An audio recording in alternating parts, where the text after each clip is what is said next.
Hey guys, Iowa Crypto Mining here.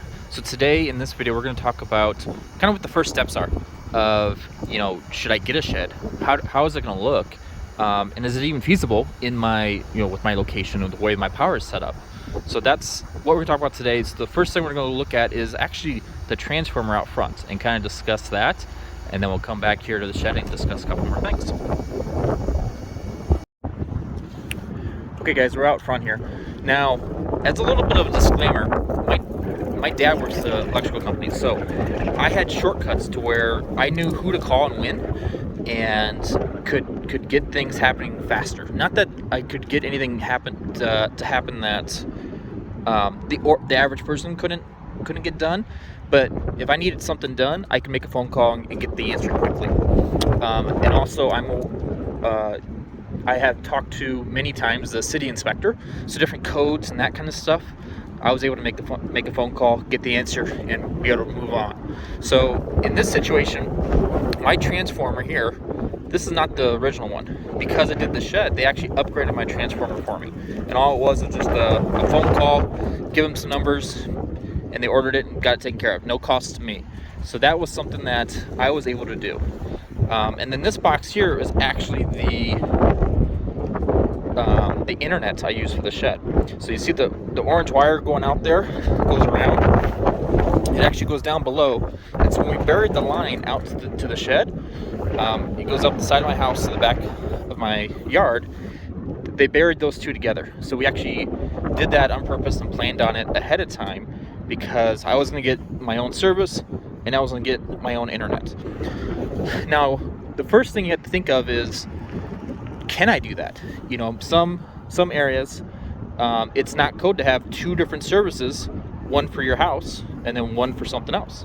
So you actually have to call the city inspector, see if that's possible, see if code allows you, and then call the electrical company and see if they even want to deal with it. I'm in an area that, they don't care. It's 140,000 people in my metro area. My city's only like 10,000. So it's a suburb of the main city. So I had options to what I could and couldn't do. And so then I chose to have my own service, which actually was a huge blessing. And then I could get my 200 amp panel. If I had coming out of my house, which is the normal 200 amp panel, I would be limited on how much power I could use. So that was my choice, to have a separate power. Internet-wise, I could have ran a cable out from my house, and have it dug in, went to do the power and had that. It just connected and have an extra wire sitting there. I chose to have my own service. So I have two internet services, one for my house, one for the shed. If I were to do it again, I would not have two services because the extra costs and there's not enough benefit for the extra costs. So that's just something I learned the hard way. So now let's go back in the shed. We'll talk about a couple more things and kind of go from there.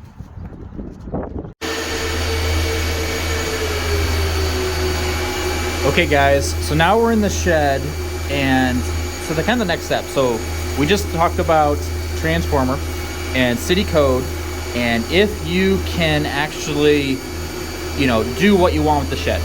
So, you talk to the city, you talk to the electrical company. Okay, I can do my own service, so I have to do a panel or whatnot. So the next question is, okay, if I have 200 amps to play with, or 400 amps, or do I only have 90 amps to play with? That's what we just found out. How much power can we use?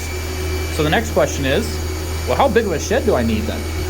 Because, you don't need a really big shed if you can only have 90 amps.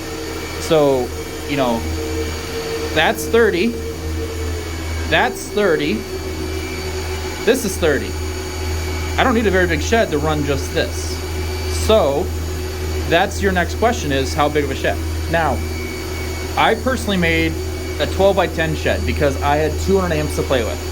And it actually ended up being a really good decision because once I have all of this filled up, my fifth 30 amp, and then at some point my sixth 30 amp, power will be full, but also my cooling is going to be maxed out. I won't be able to do anything more.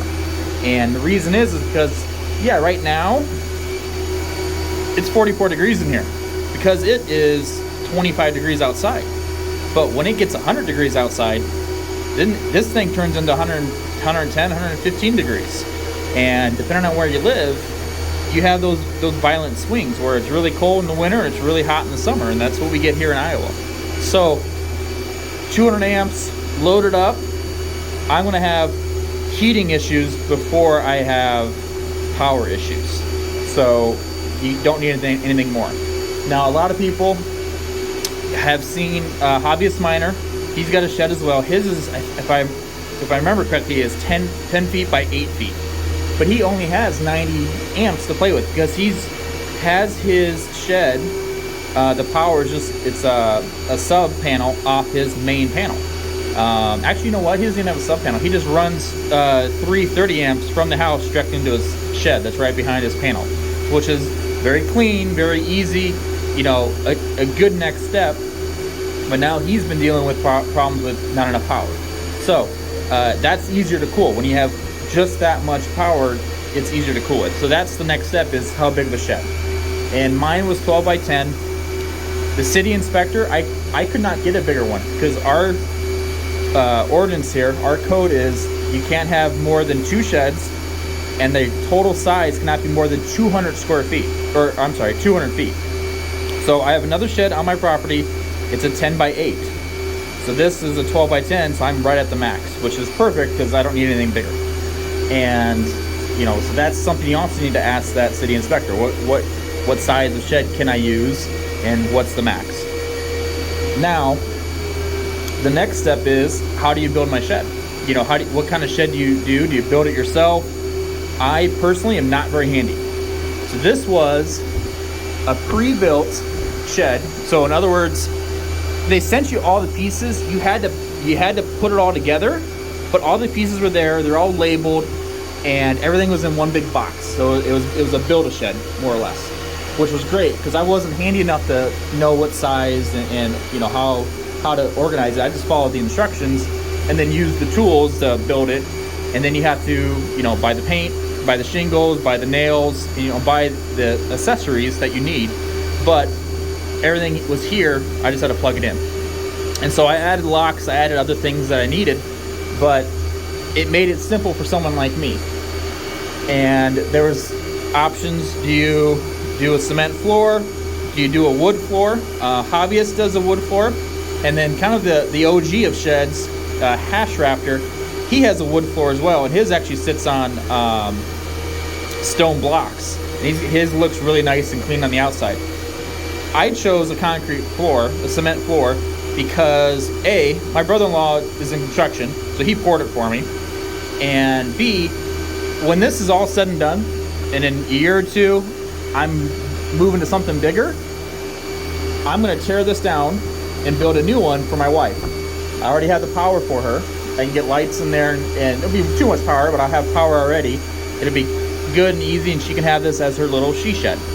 And the reason I have to build a new one is I have so many holes in this thing, it'll be easier to build than to patch up all the holes. So that's my plan. We'll kind of see what happens when the time comes. So those are the beginning steps, and that'll kind of be the end of this video. So, you know, what power do I have to play with? And then what size shed, and how is my shed going to be, and where can I put it on my property? Another question to ask the city inspector is, you know, yes, I want to build this shed. Yes, you can do it. Yes, you can be this size. But what's the setbacks? And what setbacks means is if this is the back of your property, you know, this is the back line, you have to be set off of the back of it. You know, is it 3 feet? Is it 6 feet? Is it 10 feet? How far does that building have to be off the back of your property?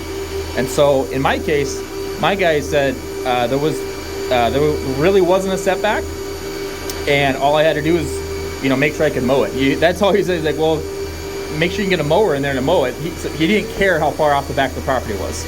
So, you know, I left a space on purpose that I could, because I knew that nothing was going to grow in there, but that I could walk around, that I could work with stuff, and it wasn't going to be like right up against the fence and cause problems that way. So those are kind of the entry points. We'll go more into power, how I did that, and you know what steps you need. and we'll kind of, you know, go more into other details on the shed. But I just wanted to kind of get, you know, if you're thinking about it, just some things to think about in the very beginning and kind of go from there. But yeah, I appreciate you guys following me and checking out this video, and we'll go from there. Have a good day.